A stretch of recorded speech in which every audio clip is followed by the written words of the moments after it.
अहिल्यानगरमधील राष्ट्रवादी काँग्रेसचे पदाधिकारी सूर्यकांत मोरेंना 30 दिवसांच्या दिवाणी कारावासाची शिफारस करण्यात आलेली आहे। जामखेड नगर परिषद निवडणुकीच्या प्रचारादरम्यान विधान परिषदेचे सभापती प्राध्यापक राम शिंदे तसेच सर्व सदस्यांसंदर्भात अवमानजनक वक्तव्य केलं होतं। याबाबत आमदार दरेकर आणि आमदार भारतीय यांनी हक्कभंग प्रस्ताव मांडला होता। सूर्यकांत मोरे यांनी जाहीररित्या केलेल्या वक्तव्यामुळे सभागृहाचा अवमान झाल्याचं सिद्ध झाल्यामुळे त्यांना अधिवेशन काळात 30 दिवसांची दिवाणी कारावासाची शिफारस करण्यात आली आहे। त्यामुळे हे अर्थसंकल्पीय अधिवेशन संपेपर्यंत त्यांना कारावास होणार आहे।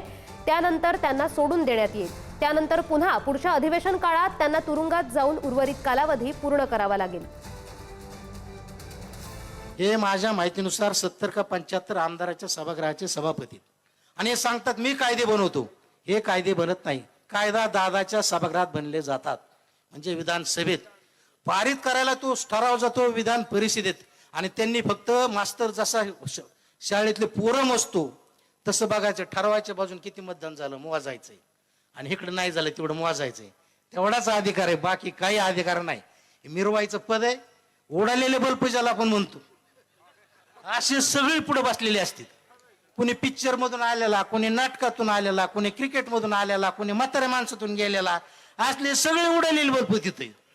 आणि त्यांनी फक्त म्हणायचं खालून असा असा ठराव आलाय, ह्या ठरावाच्या बाजूने तुमचं काय मत आहे, मंजूर का? त्यांनी बोटवर करायचे, हे मोजायचे फक्त 1 2 3 4 5 40 35 झालं आणि उरलेली म्हणायची विरोधात गेली।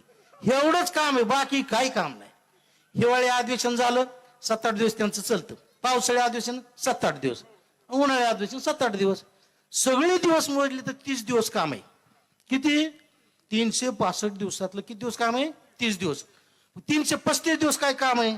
ते नुसतं आपलं फिरायचं, लवा जावा मागं पुढं, आलेले साहेब आणि गेलेले साहेब। काय साहेब हे सभापती?